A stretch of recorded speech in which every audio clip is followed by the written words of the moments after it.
안녕하십니까. JBC 인물 초대석 시간입니다. 오늘은 글로벌 시대 광주의 미래를 말한다라는 주제로 이용섭 광주광역시장님을 만나서 민주인권 평화의 도시인 광주의 현재와 미래에 대해서 이야기 나눠보도록 하겠습니다. 시장님 안녕하세요. 예, 안녕하십니까. 네, 반갑습니다. 예. 올 시장님을 1월 초에 모시려고 했었는데 광주 화정동 신축 아파트 붕괴 사고로 인해서 이제야 모시게 됐습니다. 예. 사고 현장에 24시간 머물면서 함께 하신 걸로 알고 있고 그로 인해서 털보 시장이라는 별명까지 얻으셨는데 지금 이제 사고 수습은 다 마무리가 됐을까요? 이제 있어서는 안 될 이런 참사가 발생을 했는데 6분의 실종자들은 이제 구조를 끝냈고 또 현대산업개발과 보상 문제가 합의가 돼서 장례 절차에 들어갔고요. 고인들께서 편히 가실 수 있도록 장례 절차를 적극적으로 최선을 다해서 뒷받침하겠습니다. 그리고 이제 주변에 상가들이 한 150개 이상 있는데 이분들은 사고가 난 1월 11일부터 대피해서 장사를 못하고 있기 때문에 이분들에게도 충분한 보상이 이루어질 수 있도록 현대산업개발청에 촉구를 하고 있고요. 그리고 이제 사고가 난 아파트 건설 현장이 8개 동입니다. 이번에 붕괴가 된 201동은 이제 철거를 하더라도 나머지 7개 동은 어떻게 할 것인지, 또 이 아파트가 11월 달에 입주 예정이었는데 입주 예정자들에게 많은 피해를 가져올 수 있기 때문에 하루빨리 대책을 강구해서 시민들의 피해를 최소화하려고 노력 중에 있습니다. 네, 아직 가야 할 길이 많이 남아있는 것 같습니다.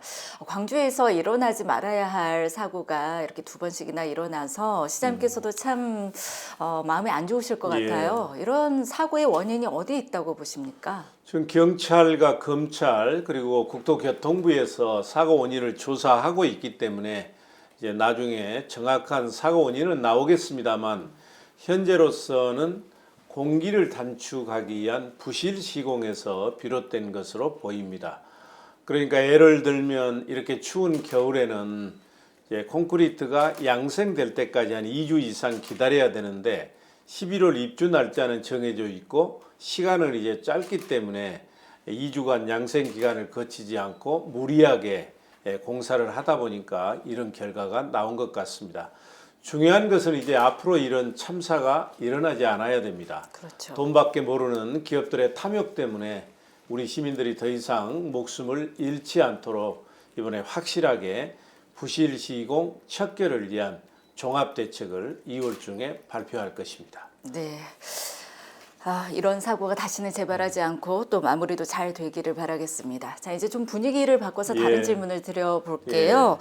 광주형 일자리의 결실로 광주 글로벌 모터스 GGM의 그 캐스퍼가 지금 없어서 못 팔 정도로 굉장히 큰 인기를 얻고 있는 걸로 알고 있어요. 이 여세를 몰아서 이제 광주형 일자리 시즌 2를 선언을 하셨는데 어떤 내용인지 좀 들어볼까요? 실은 광주형 일자리 사업도 제가 시장이 될 때만 해도 성공하기 어려울 것이라고 모두들 생각을 했습니다. 그런데 시민들께서 도와주셔서 대한민국에서 23년 만에 자동차 공장이 만들어졌고 작년 9월부터 말씀하신 대로 캐스퍼가 생산되는데 지금 없어서 못 팔 정도로 시장에서 대박입니다. 근데 이 광주형 일자리 사업이 GGM 자동차 공장 하나로 끝나버리면 효과가 크지가 않습니다. 그래서 계속 이어가야 되기 때문에 우리가 광주형 일자리 시즌2를 준비하고 있는데 그거는 세계적 수준의 친환경 자동차 부품 클러스터를 조성하는 것입니다. 근데 일부에서는 여기에 대해서 회의적으로 얘기하시는 분도 계시는데 저는 얼마든지 가능하다. 왜 그러냐면 우선 2개의 자동차 브랜드를 가지고 있는 도시가 우리 광주가 유일합니다. 그리고 또 우리 광주에는 친환경 자동차 부품 클러스터가 3,030억 원을 들여서 준공이 됐고 또 국내 유일의 친환경 자동차 부품 인증센터가 지금 건설 중에 있습니다. 그러니까 앞으로 친환경 자동차 부품을 만들게 되면 광주에 와서 인증을 받아야 되고 또 이제 자동차의 경우 전장 산업이 매우 중요한데 네. 이거는 인공지능이 결합이 돼야 됩니다. 네. 근데 우리 광주가 인공지능 대표 도시고 그렇죠. 또 빅그린 산단이 경제 자유구역으로 지정이 됐고 이런 걸 종합적으로 감안하면 우리 시민들과 광주시가 똘똘 뭉쳐서 노력을 하면 친환경 자동차 산업의 메카 도시로 광주시가 우뚝 설 수 있을 것이고 그렇게 되면 여기서 많은 일자리가 창출되고 지역 경제 활성화에도 크게 도움이 될 것입니다. 네. 언제까지 광주 경제가 침체되어 있을까 사람들이 조금 회의적인 분들이 많았는데 이제 떠나는 광주가 아니라 돌아오는 광주가 될 수 있도록 또 시장께서 그 역할을 톡톡히 해주시고 계신 것 같습니다. 인공지능 이야기를 하셨는데 광주가 인공지능 중심 도시로 나아가고 있고 데이터 센터도 착공을 해서 지금 이제 속도가 붙고 있는 것 같아요. 지금 어느 정도의 위치에 와 있나요? 예, 정말로 3년 전에는 광주가 인공지능 대표 도시가 될 거라고 상상하신 분들도 없었습니다. 근데 우리가 그 혁신적 아이디어와 발상의 전환을 통해서 인공지능 대표 도시로 자리매김하고 있고 지금 이제 대선이 목전에 있는데 모든 후보들이 광주에 오면 광주를 인공지능 대표 도시로 만들겠다.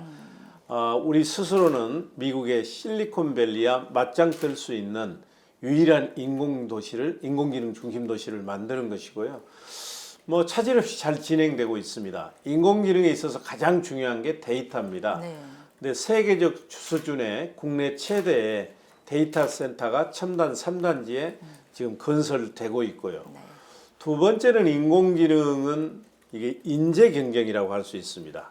우리가 이 어려운 때에 인공지능 기업 133개를 유치했는데 그분들이 내려올 때 저에게 하는 첫 번째 질문이 수도권에 있어도 사람을 구하기 어려운데 광주에 가서 AI 인재를 구할 수 있겠습니까?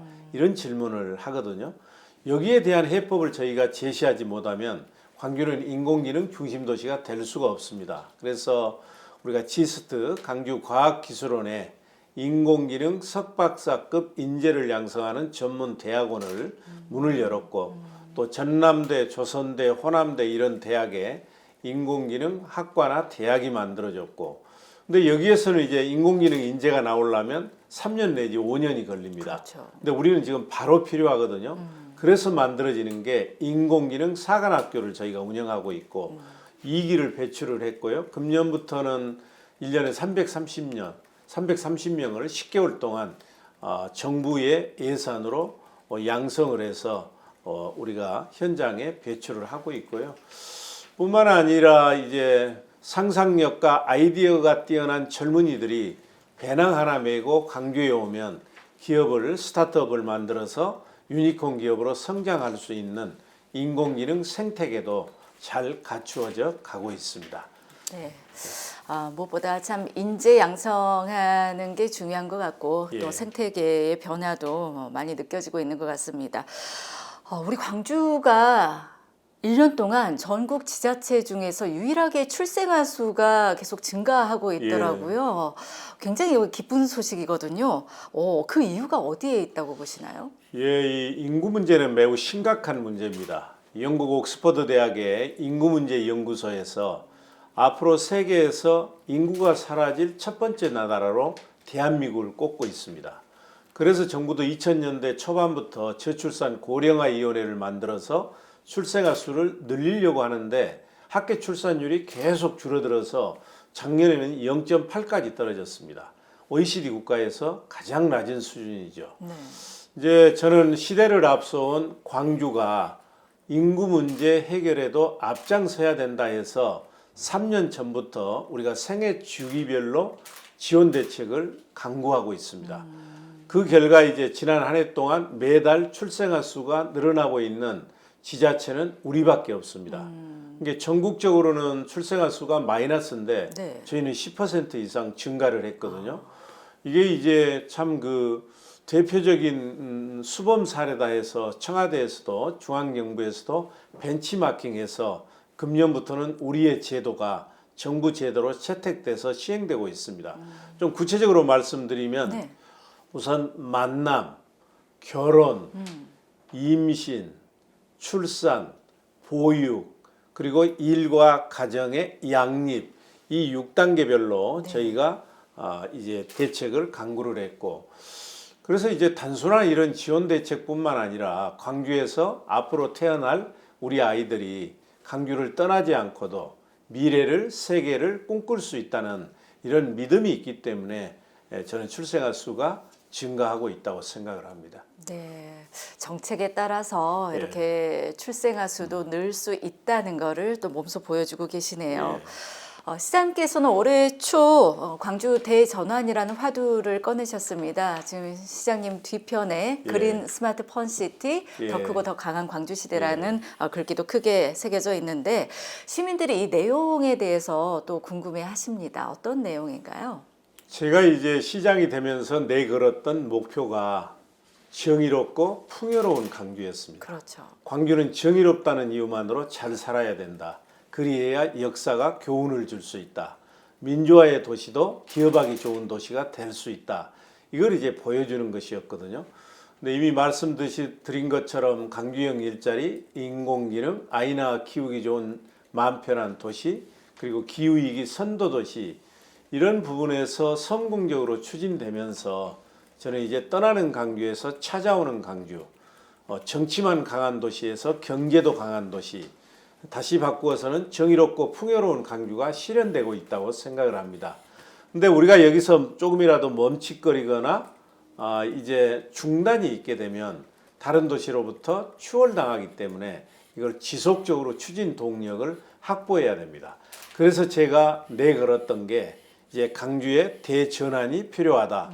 정의롭고 풍요로운 광주에서 더 크고 더 강한 광주 시대를 열어야 된다 해서 대전환 추진단이 만들어져 있고요. 네.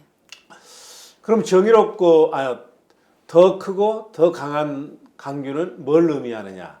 우선 규모 면에서는 지금보다 더 커져야 됩니다.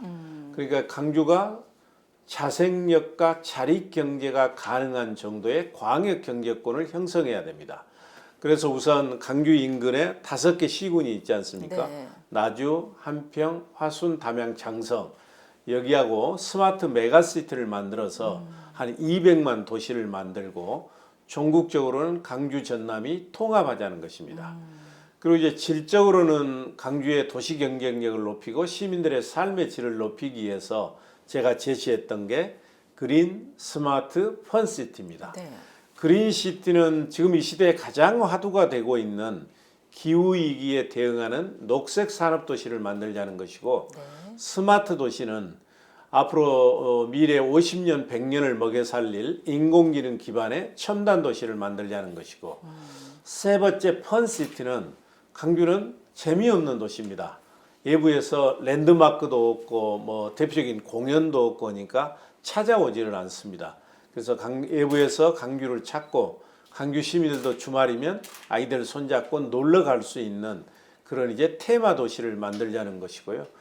그래서 세계적 수준의 호텔도 유치를 하고 그리고 소상공인과 상생할 수 있는 복합 쇼핑몰도 유치를 하고 이런 이제 그야말로 신나는 도시를 만들자는 것이죠. 네, 방금 말씀하신 광주시 복합 쇼핑몰 유치가 이번 대선에서도 예. 크게 화두가 되고 있어요. 이 현안은 이미 시장님께서 지난해 예. 8월에 추진을 하겠다 이렇게 예. 의사를 밝힌 걸로 알고 있는데 예. 그 부분에 대해서 한 번 더 언급하고 갈게요. 지난 2월 16일 국민의힘 대선 후보 윤석열 후보가 복합 쇼핑몰이 광주에 없는 것은 민주당 때문이다 이런 지적을 했어요. 네. 근데 저는 지난해 8월 달부터 지금 코로나19가 장기화되면서 가장 어렵고 힘든 분들이 소상공인이기 때문에 그렇죠. 매우 예민한 시기이기는 하지만 도시 경쟁력 제고, 시민들의 쇼핑 편의 제고를 위해서 더 이상 이 쇼핑몰 유치를 피해갈 문제가 아니다. 그래서 적극적으로 논의하겠다. 네. 이렇게 발표를 했고요. 네. 또 얼마 전에는 소상공인 연합회와의 협의를 통해서도 소상공인과 상세가 할 수 있는 복합 쇼핑몰 유치를 하자고 합의를 했습니다. 그리고 작년 연말에는 이 광주 대전환 추진단에서 이 소상공인과 상생할 수 있는 강주형 복합 쇼핑몰을 추진하기로 이제 논의를 했거든요. 그래서 지금은 추진단에서 적극적으로 검토를 하고 있고요. 다만 이제 중요한 것은 소상공인과 이 쇼핑몰이 상생할 수 있는 동반 성장의 길을 찾아야 됩니다. 그 방안을 구체적으로 논의하고 있는데 마치 정치권에서 전혀 쇼핑몰에 대한 논의가 없는 것처럼 이렇게 지적을 해서 안타깝고요. 중요한 것은 이 복합 쇼핑몰에 추진하는 문제는 지자체가 알아서 할 일입니다. 네. 이 허가권자가 누구냐면 구청장이에요. 네. 시장도 아니고. 그리고 이제 저희는 여러 가지 이제 도와주는 것이고. 네. 그래서 앞으로 도움이 필요하면 정치권에 도움을 요청할 때니까 강주시가 구청과 함께 적극적으로 추진하고 있으니까 개입하지 않는 것이 복합 쇼핑몰을 조기에 유치하는 데 도움이 된다. 네. 이런 말씀을 드리고 싶습니다. 네, 심기가 조금 불편하셨겠습니다. 예. 관련해서 윤석열 후보가 광주 GRDP가 꼴찌라고 이야기를 했어요. 사실이 아닌 걸로 알고 있는데 이거 팩트 체크 좀 해야 되지 않을까요? 전혀 사실이 아닙니다. 네. 물론 이제 강주는 정의롭다는 이유만으로 민주화를 위해서 투쟁했다는 이유만으로 과거 보수 정권에서 여러 가지 차별을 받았고 그래서 한때는 경제적으로 매우 낙후돼 있었습니다. 그렇지만 3년 전 민선 7기가 들어서면서 가장 빠르게 성장하고 있는 도시가 우리 강주입니다. 이걸 제가 그냥 하는 얘기가 아니고 통계가 뒷받침하고 있습니다. 네네. 예를 들면 지역 총생산이라는 게 GRDP거든요. 네. 또 1인당 GRDP 그리고 1인당 총소득 이게 지난 3년 동안의 증가율이 특광역시 중에서 가장 빠른 도시가 강주입니다. 그리고 1인당 개인소득이랄지 이런 부분도 저희가 가장 앞서 있거든요. 그래서 윤석열 후보께서 어디서 무슨 자료를 보고 강주 GRDP가 꼴등이다 이런 말씀을 하셨는데 그건 전혀 가짜 뉴스고 허위 사실이다 이런 말씀을 드리고요. 네. 그렇지만 제가 이제 뭐 정치인들은 이런 저런 얘기를 선거가 목전에 있기 때문에 할 수 있습니다. 그런데도 제가 적극 나서서 이걸 해명한 것은 이것은 강주가 빠르게 성장하고 있는데 강주의 이미지를 훼손시킬 뿐만 아니라 맞습니다. 우리 강주 시민들의 자존심을 손상시키는 것이기 때문에 말씀을 드리는 것입니다. 네. 자, 3월 9일 대통령 선거를 앞두고 본격적인 선거 운동이 지금 한창 벌어지고 있어서 이러한 일들도 벌어지고 있는 건데 광주시에서도 대선 공약으로 이렇게 제안을 한 것들이 있지 않나요? 많이 반영이 됐을까요? 예, 이 대선 공약에 포함시키는 건 매우 중요합니다. 네. 예를 들면 우리가 지난 3년 동안에 강주형 일자리를 성공시켰다든지 AI, 인공지능 집적단지를 조성한다든지 네. 아니면 대구하고 강주하고 달빛 내륙철도를 건설하기로 했지 않습니까? 네. 이런 게 가능했던 게 문재인 대통령의 대선 후보로 대선 공약으로 우리가 집어넣고 네. 이게 이제 국정과제에 반영됐기 때문에 가능했거든요. 네. 그래서 앞으로 이제 새 정부 5년 동안에도 우리 강주에서 추진하는 사업들이 활기차게 진행되려면 공약에 넣는 게 매우 중요합니다. 네네. 그래서 우리 공직자들이 열심히 노력해서 중요한 공약은 뭐 우리 이재명 후보의 공약에 들어가는 것은 물론이고 윤석열 후보 공약에도 대부분 들어가 있고요. 예를 뭐 한두 가지만 든다면 실은 강주 도심에 있는 군공항을 이전하는 게 매우 중요합니다. 네. 그러려면 이걸 강주하고 전라남도 지자체에 맡기지 말고 국가 사업으로 추진을 해야 됩니다. 그래서 국가 사업으로 군공항 이전 문제를 추진하겠다는 것도 들어가 있고 네. 그리고 아까 말씀드렸던 강주형 일자리 시즌 2로 우리가 그 친환경 자동차 부품 클러스터를 조성하는 문제, 인공지능 대표 도시로 강주를 확실하게 자리매김하는 것, 그리고 달빛 고속철도 조기에 착공하는 문제, 이런 문제들이 다 대선 공약에 반영이 돼 있습니다. 더 크고 더 강한 광주가 금방 될 것 같은 기분 좋은 예감들이 듭니다.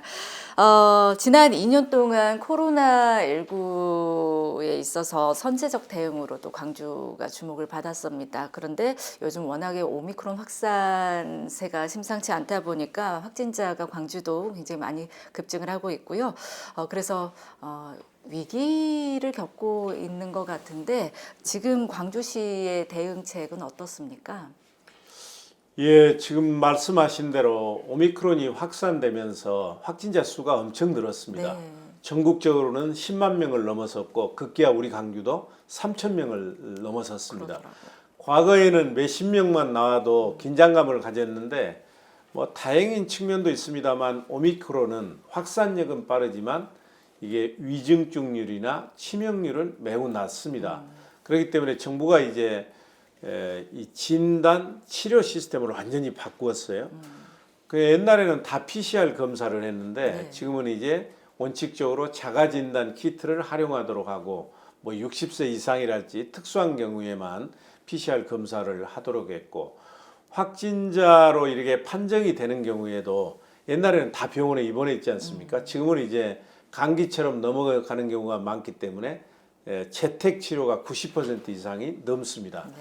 이렇게 이제 진단 그리고 치료 시스템이 급격하게 바뀌다 보니까 이게 현장에서 확실하게 정착이 안 되다 보니까 때로는 전화 통화도 잘 안 되고 이게 불통이 되니까 우리 시민들 일부에서 내가 방치되고 있나 하는 그런 걱정을 하고 있거든요. 그래서 어떠한 경우에도 우리 시민들이 불편하면 안 되기 때문에 제가 이제 오늘 아침에도 회의를 통해서 검사부터 치료까지 확실하게 챙겨서 시민 불편을 최소화하도록 했고요. 앞으로도 최선의 노력을 다하겠습니다. 네, 지금까지 주목을 받았던 광주의 방역만큼 앞으로 오미크론은 정말 감기처럼 함께 할 수밖에 없지 않을까? 많은 분들이 또 그렇게 추측을 하고 있는 것 같아요. 그래도 여기서 우리 시민들께 한 가지 부탁드리고 네. 싶은 건 오미크론에 감염되면 물론 이제 감기처럼 이렇게 낫는 경우가 대부분입니다. 그러다 보니까 시민들께서 이거 별거 아니야, 감기 정도야 해서 너무 안심하고 긴장감을 늦추면 안 됩니다. 왜 그러냐면 사람에 따라서는 또 오미크론에 감염돼서 평생 회복할 수 없는 몸에 상처를 안는다든지 돌아가시는 분도 있기 때문에 네네. 확실하게 긴장감 갖고 과거처럼 방역수칙, 마스크 항상 쓰시고 방역수칙 준수해 주시기를 시장 입장에서 간곡히 부탁을 드리겠습니다. 네, 모두가 일상 회복에 대한 기대감이 크기 때문에 다 잘 대응해 나가리라고 생각을 합니다. 마지막으로 뭐 하시고 싶은 말씀 있으시면 한마디 하고 마무리하겠습니다. 존경하고 사랑하는 시민 여러분, 코로나19가 장기화되면서 매우 힘드실 것입니다. 금년에는 우리 시민들께서 더욱 행복하고 안전하게 삶을 영위할 수 있도록 우리 광주시가 더욱 노력하겠습니다. 힘내시기 부탁드립니다. 감사합니다. 네, 민주화 인권 평화의 도시 광주가 조용하면서도 담대한 변화를 보여주고 있습니다. 미래 광주는 과연 어떤 모습으로 발전할 것인지 해법에 대한 논의를 이용석 광주광역시장님과 함께 나눠보았습니다. 함께해 주셔서 고맙습니다. 감사합니다. 예. 아주 뭐 잘하시네. 고맙습니다.